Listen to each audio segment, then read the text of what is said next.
낭낭이들 안녕하세요. 예, 아침 저녁으로 아주 잠깐 좀 덥긴 했었는데 그래도 가을은 가을이죠.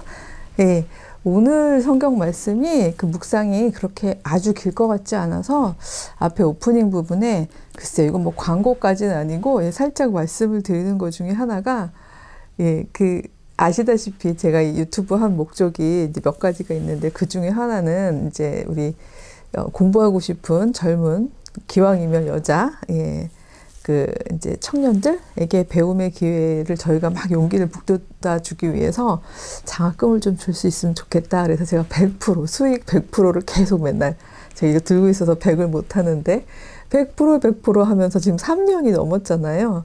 이게 제 탓이죠. 예, 제가 재미있게 못 하나 봐요. 그러다 보니까 구글도 사실 유튜브 이제 하다 보면 이렇게 뭐가 메시지들이 오잖아요. 살살 약 올려요. 그거를 좀 you are almost there. 막 이러면서 거의 다 왔어요. 막 이러면서 그러니까 수익이 아직 안 나는 거거든요. 근데 그래도 저는 이제 또 감사하게도 여기저기서 찾아주셨을 때 특강 같은 것도 하잖아요. 그래서 특강 비용 같은 건 이제 차곡차곡 모았다가 이제 이번에 저희 강남대학교 같은 경우에는 여성 신학과 윤리학이라는 이제 특수한 조금 세부 전공을 할 수 있게끔 교과목을 좀 이렇게 신설해서 석사 과정, 그래서 석사인데, 신학 석사니까 Master of Theology 라고 해서 지난 학기부터 사실은 제가 운영을 하고 있어요. 그래서 1기가 1학기 때 들어왔었고 지금 2기는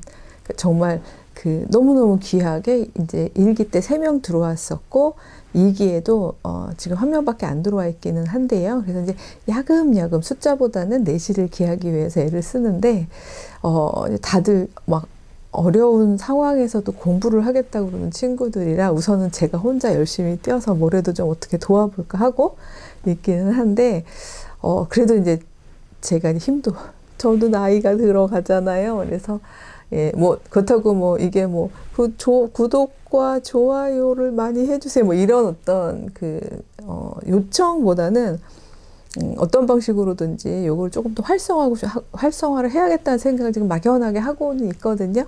좋은 아이디어 같은 거 있으면 댓글 달아주셔도 좋고요.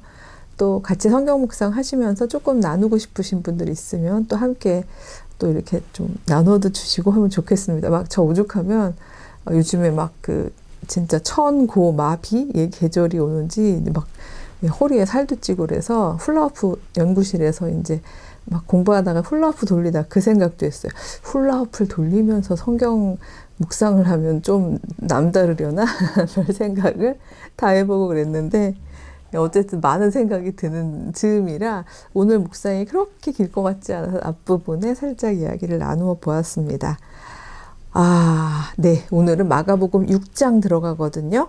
6장이 1절부터 6절까지 6절, 하나로 이렇게 잘라지는 한 일화를 가지고 묵상을 하려고 하는데, 이 이야기는요, 마가복음에만 있어요. 그래서 이제 마태나, 누가복음에 같은 병행 구절이 들어와 있지 않은 그런 내용인데, 먼저 좀 읽어보겠습니다. 길지 않기 때문에.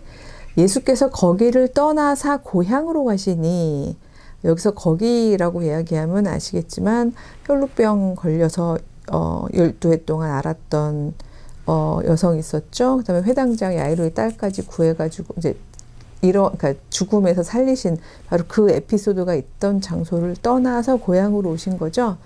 예, 그래서 안식일이 되어 회당에서 가르치시니 많은 사람이 듣고 놀라 이르되 이 사람이 어디서 이런 것을 얻었느냐? 이 사람이 받은 지혜와 그 손으로 이루어지는 이런 권능이 어찌 됨이냐? 이렇게 되어 있어요.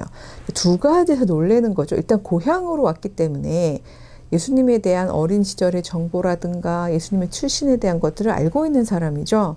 근데 일단은 이 사람들이 그런 전제를 가지고 예수님을 제단하기 전에 안식일에 예수님이 하시는 말씀을 들은 거예요. 사실은 저희가 앞에 이제 마가복음 1장부터 천천히 묵상을 해왔기 때문에 예수님께서 공적인 소명을 받자마자 사실은 고향으로 가셔서 이제 말씀을 전하셨지만 그 당시에는 아예 그 첫 번째 말씀이 물론 너무 도전적이기도 했지만 아예 그냥 뭐 받아들여지지 않는 정도는 둘째치고 거의 막 벼랑 끝까지 몰릴 상황이었잖아요. 그래서 거의 도망치다시피 해서 나와서 주변으로 이렇게 그 복음 전파를 하고 다니셨었는데 이미 소문은 뭐 많이 난 상태였죠. 그래서 여기 보니까 지혜, 권능 이렇게 나와 있죠. 그러니까 이 논란, 예수님에게 논란 파트가 두 개인데 그 말씀을 해석하거나 이야기를 전하는 지혜에 놀랐고요. 그 다음에 손으로 이루어지는 권능이라고 표현을 했는데 여기 안식일의 회당에서는 지금 당장 거기서 눈으로 보고서만 이야기한 건 아니겠죠.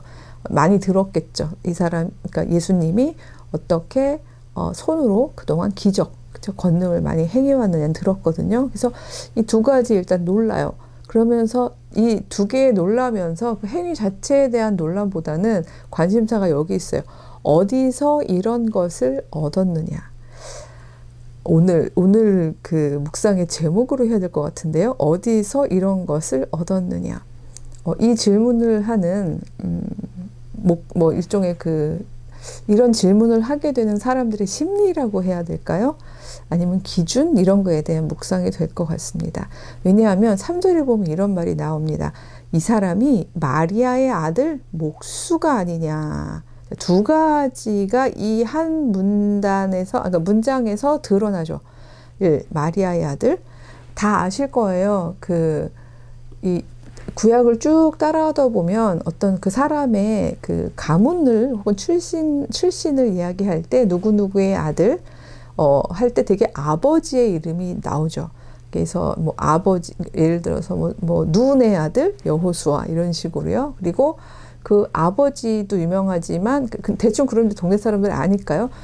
만약에 할아버지도 굉장히 공동체에서 그 사람이 누군지를 잘 아는 사람일 경우에는 할아버지 이름, 아버지 이름, 심지어 증조 할아버지, 막 고조 할아버지까지도 막 이름이, 그래서 막 4대째 이름이 나오기도 하고 그러면 대부분 저희가 유추할 수 있는 건 그거였다고 말씀을 드렸죠. 이 집안이 그래도 이 공동체 안에서는 어떤 가문의 힘이나 가문의 권위 이런 것들을 어느 정도 인정받는 그런 집안이구나. 그러니까 이렇게 조상들의 이름이 나오지라고 이제 이야기하고 이랬던 기억을 하신다면 굉장히 독특한 호명입니다. 그렇죠? 마리아의 아들이라고 되어 있어요. 요셉이 분명히 마리아랑 같이 살았었고요. 이제 이 당시는 이미 요셉은 죽은 뒤인 것 같죠. 예, 근데 분명히 부부로 살고 있었는데 그렇다면 요셉의 아들 예수지? 라고 얘기를 하는 게 맞는데 마리아의 아들이라고 나와 있단 말이죠. 이런 경우가 이제 예를 들어서 뭐 만약에 왕의 그 자식일 경우에는 왕이 누구누구에게서 낳은 아들 이렇게는 또 표현이 되죠. 왜냐하면 이제 그 경우는 와이프가 많으니까 아내가 많으니까 그렇게 얘기하는 거잖아요. 근데 이건 그 경우도 아니란 말이에요. 그죠? 요셉하고 마리아하고 둘이서 이제 자녀들을 낳고 결혼 생활을 한 건데 굳이 요셉의 아들이라고 얘기하지 않고 마리아의 아들이라고 이야기했다는 것에는 굉장히 많은 함의가 있을 수 있을 것 같습니다. 사람들이 몰랐겠어요? 요셉하고 정혼은 했지만 글쎄 뭐 달수를 세어본 건 아니겠지만 여러 가지 정황상 저 예수가 그 요셉 아들 맞아? 뭐 요셉이 굳이 뭐라고 안 하고 발설하지 않고 특별히 막 문제 제기하지 않으니까 그리고 또 아내랑 잘 지내니까 그런가 보다 하긴 하지만 그 뭔가 좀 이상하지 않아? 이런 이야기들이 동네에서 수군수군 하지 않았었다면 굳이 이렇게 표현하지 않겠죠.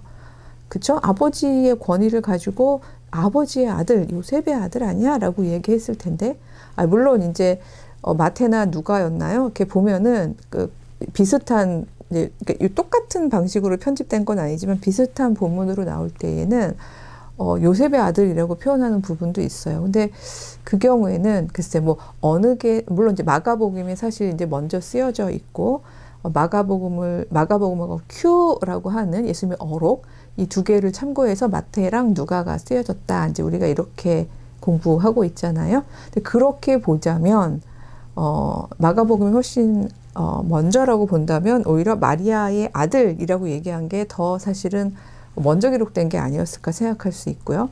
요셉의 아들로 바꾼 부분은 어쩌면 오히려 물론 뭐 마리아의 아들이나 요셉의 아들이나 엄마 아빠가 이제 그렇긴 한데 조금 더 보수적인 공동체 청중에게 듣게 하기 위함일 수도 있는 거죠. 그래서 우리가 그 사이 그러니까 제가 왜 아주 오랜만에 말씀드립니다만 뭐 릴리우 뭐 그쵸 뭐 쿠쿠 아내부 기억나시나요? 뭐 가물 이러실 수도 있는데요.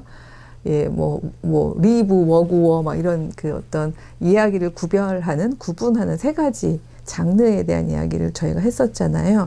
근데 이거를 이야기할 때 그래서 정말 그 공동체에서 그 사람들이 마리아의 아들이라고 그랬을까? 요셉의 아들이라고 그랬을까? 이거 자체를 막 포커싱해서 우리가 증명할 수는 없어요. 그쵸? 이거 사실보도화해서 증명할 수가 없죠. 일단 텍스트 자체가 이 성서는 역사 텍스트는 아니라고 제가 늘 말씀을 드리는 것처럼 여기서 사실소를 뽑아낼 수는 있겠으나 그 사실소를 뽑아내는 작업도 굉장히 신중하고 여럿이 공부하고 토의해 가면서 사실은 이것은 사실소일 것이다. 예. 그리고 정도로 이야기할 수 있는 거지 이걸 지금 막 증빙할 수 있는 다른 또 자료들이 없으니까요. 그래서 오히려 무엇이 먼저였을까를 추론한다면 요셉의 아들이라고 한 표현보다는 이 공동체 안에서 마리아의 아들이라고 오히려 폄훼. 그쵸? 이제 아버지가 되게 중요한 가부장제를 살아가고 있는 시절에서는 그 엄마의 이름밖에 모른다라는 것은 일종의 수치일 수 있고 또 이 삶의 배치에 있어서 불리한 이제 시선으로 바라볼 수 있잖아요. 그래서 마리아의 아들이라고 한 게 오히려 더 먼저가 아니었을까라는 생각이 들고 어쨌든 마가복음은 그렇게 기록을 하고 있는 거죠. 거기다가 마리아의 아들이 아니냐 정도로 얘기한 게 아니라 마리아의 아들 목수가 아니냐 이렇게 되어 있어요. 직업까지 이렇게 나와 있는 거죠. 뭐 목수라는 직업을 뭐 높은 직업, 낮은 직업 이런 걸로 저희가 뭐 심각하게 심화 묵상을 할 필요는 없겠습니다만 적어도 이렇게 회당에서 안식일에 율법을 묵상한 것을 가르치는 권위를 가진 직업이 아니라는 건 분명하죠. 제 직업은 목수인데 어디서 저런 걸 들었지? 이렇게 생각할 수 있는 직업이죠. 이거조차도 결국은 이 어떤 신뢰를 주는 표현은 아닌 거예요. 그래서 마리아의 아들, 목수? 도대체 뭐 아빠가 예를 들어 되게 유명한 제사장이라고 그러면 아버지한테서 배웠나 보다. 아버지 무릎에서 뭐 이렇게 생각할 수 있고 목수가 아니라 뭐 율법학자라든가 서기관이라든가 뭐 그쵸? 그렇다면 뭐 문화생이었구나. 누구누구 유명한 스승이 이렇게 생각할 수가 있는데 둘 다 어디서 들었는지 모르겠는 거예요. 그쵸? 그러면서 하나가 더 나옵니다.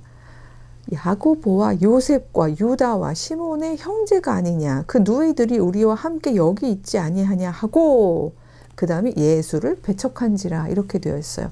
2절 3절을 같이 읽어보면 흥미롭습니다. 2절에 보면 분명히 인정을 하거든요. 예수님이 회당에서 율법을 해석하시고 전달하는 그 지혜에 대해서 놀랐어요. 대단한 걸. 그 다음에 손으로 행하시는 권능에 대해서도 뭐 직접 여기서 직접 봤다라는 묘사가 없으니까요. 그래도 그 손으로 이루어지는 권능은 어찌 됨이냐 했다면 또 아주 없었다고 볼 수는 없을 것 같기도 하고요. 들었든 보았든 예수님께서 기적을 행하는 것들에 대한 것도 일단 본 거예요. 그쵸? 보고 들었어요. 거의 직접 보고 들었어요. 전달된 것도 아니고. 근데 그거에 대해서 놀라면서도 3절에 보면 근데 근거가 좀 안 돼. 어디서 이 사람이 어디서 이런 것들을 듣고 배웠는지를 우리가 추론해 보건대 마리아의 아들이야, 목수야, 그 다음에 쭉 나열한 얘네들 다 시시한 여기에서 야고보, 요셉, 유다, 시몬의 형제, 누이들 우리랑 함께 여기 있잖아 얘기했을 때 전 이거 못 넘어가는데 어렸을 때 교육이 정말 중요한 것 같아요. 예수님의 형제 자매는 최소한 몇 명이었을까요? 이거 가끔 성경 퀴즈로 많이 나왔었거든요. 여기 보니까 남동생들 이름이 4명 나오죠. 그쵸? 그 다음에 누이들이라고 복수로 돼 있으니까 최소 2명이잖아요. 그러니까 예수님 동생들은 최소한 6명이다. 뭐 이런 거 막 시험 문제 나오고 그랬었어요. 근데 이거 못 넘어가는 거 보니까 저도 좀 답답한 사람인 것 같긴 해요. 근데 야고보든 요셉이든 유다든 시몬이든 이 사람들이 뭔가 이렇게 평소에 놀라운 행동을 한다거나 또 아니면 직업 군이 율법 같은 거 해석할 만한 사람들이라거나 했으면 이렇게 얘기하지 않았을 거죠. 그쵸? 누이들이 우리랑 함께 여기 있다는 얘기도 그래요.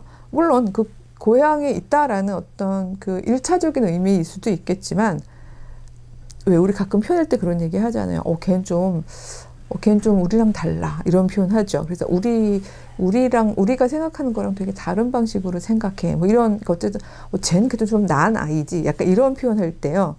우리랑 함께 있다는 얘기는 평범하게 그냥 우리랑 같은 존재들이잖아. 라는 얘기로도 저희는 해석할 수 있다고 보는데, 그렇다면 동생들 6을 다 둘러보아도 뭐 형제끼리 뭐 저런 거 토론해 가면서 배웠을 것 같지도 않고, 그러니까 전혀 근거가 없는 거예요. 일단 내용 자체는 되게 놀라운데, 근데 그걸 인정해 줄 만한 근거는 없어. 이제 이렇게 결론이 나니까 그 다음에 예수를 배척한지라 이렇게 돼 있단 말이죠.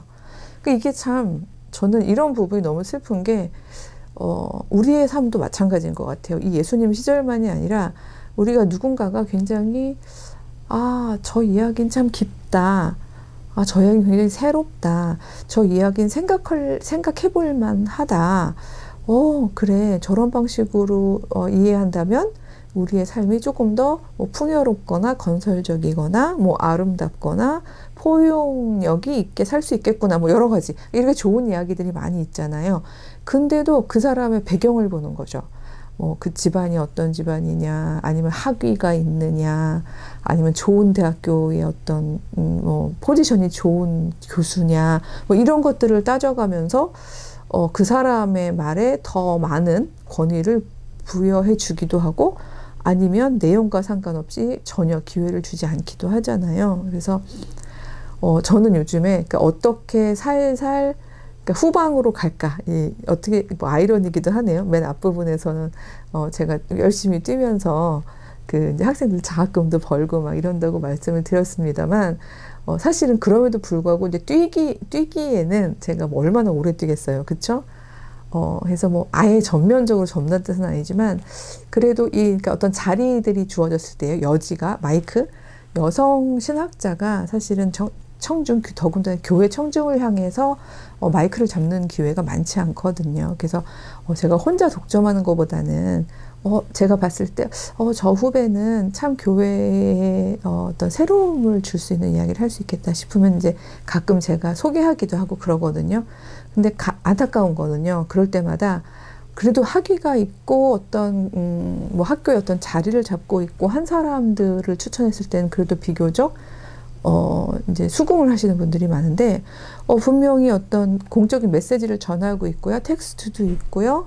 내용도 검증 가능하고요. 이런 후배들이어도, 특별히 어떤 공부를 해서 이렇게 어떤 학위를 많이 가지고 있다거나, 그러니까 어느 정도의 학위를 가지고 있다거나, 아니면 자리가 탄탄하거나 하지 않으면 성사가 잘 안 될 때가 많더라고요. 그래서, 이것도, 그러니까 저는 이 3절을 읽을 때마다, 이게 우리 이 시절만의 이야기가 아니야. 그리고 꼭 고향에서만의 이야기도 아니야. 우리는 고향이라는 거에 의미가 여러 가지가 있습니다만, 우리가 익숙하게 많은 걸 알고 있다라고 사람들이 생각하는 공간이라고도 풀 수 있잖아요. 그렇게 본다면 우리가 전제하고 알고 있는 것들이 어쩌면, 이 땅에 가져올 수 있는 굉장히 귀한 컨텐츠, 내용들을 이렇게 배척하는 행위를 할 수도 있겠구나, 이런 생각이 들어요. 그게 4절, 5절, 6절로 이어지는 건데요. 예수께서 그들에게 이르시되 선지자가 자기 고향과 자기 친척과 자기 집 외에서는 존경을 받지 못함이 없느니라 하시며, 말이 되게 어렵게 돼 있죠. 그렇지만 이중 부정은 강한 긍정, 이런 거 우리 국어 시간에 배웠잖아요. 고향 친척, 집 이런 곳에서는 존경받기가 어렵다는 이야기죠. 하지만 그 바깥에서는 대부분 그의 행위나 언행 이런 것들로, 왜냐하면 선지자니까요. 선지자는 이제 존경도 받고 평가를 받는다는 이야기죠. 근데 그 결과가 너무 슬픈 게요.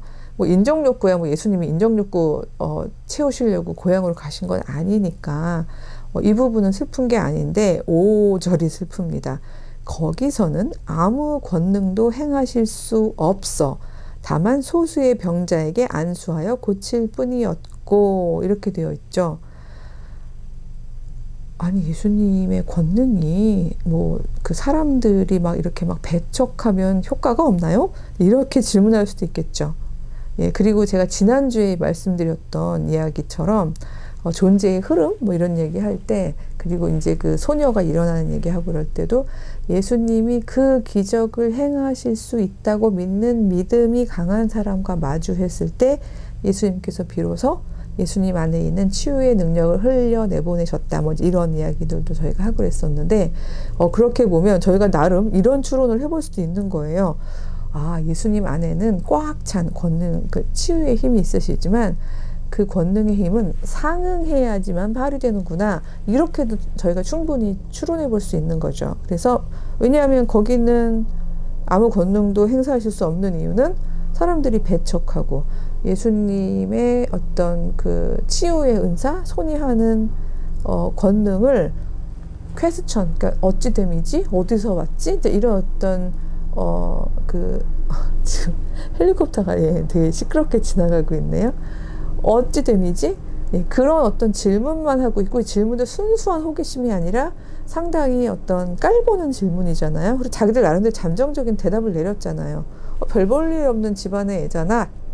직업 자체도 율법 해석과 아무 관계가 없잖아. 이렇게 내려버린 거죠. 그런 공간에서는 권능을 행하실 수 없었다는 얘기는, 저는 이 부분이 능력의 제한성에 대한 부분보다는 여기는 존재의 흐름이 오지 않아, 이게 흘러나가지 않아 하는 어떤 그런 능력의 제한성에 대한 이야기보다는 제가 하나님조차도 우리 안으로 함부로 호흡은 불어넣어 주셨지만 그 강한 강권하신 역사를 함부로 막 그 침입해서 영역을 뚫고 들어오시는 분은 아니시라는 말씀을 드렸던 것처럼, 예수님이 원하는 어떤 관계적인 그러니까 하나님의 형상을 닮은 사람들의 관계적인 상호작용은 서로의 믿음 가운데에서 정말 평화롭게, 강권하지 않고 강압하지 않고 막 이렇게 뭐라 그러죠? 포섭하지 않고 굉장히 평화롭게 흘러가는 상호 흐름을, 그게 충만한 나라, 그게 하나님 나라라고 믿고 계시고, 또 그거를 이 현실 가운데에서 하나의 사건으로 드러나고 계신 거였다면, 그렇다면 이곳에서는 권능을 행하시기가 어렵지 않았을까, 이런 생각이 드는 거죠. 왜냐면 뭐 봐봐, 야 니들이 아무리 배척해도 내가 하는 걸 봐, 이러면서 일방향으로 어떤 쇼를 하신 건 아니니까요. 제가 짧게 한다 그러더니 벌써 22분이나 했네요. 또 끊어지면 어떡하죠? 빨리 마무리를 하자면요. 그래서 그냥 소수의 병자한테도 안수하고 고치셨다는 거 보니까 능력의 제한은 아닌 거예요. 하지만 이걸 이렇게 어떤 공동체 전체에 대한 흐름으로 가져가실 수 없었다는 거죠. 그러면서도 예수님은 그들이 믿지 않음을 이상히 여기셨더라. 그러니까 아직은 막 그 사람에 대한 소망이 있으셨던 것 같아요.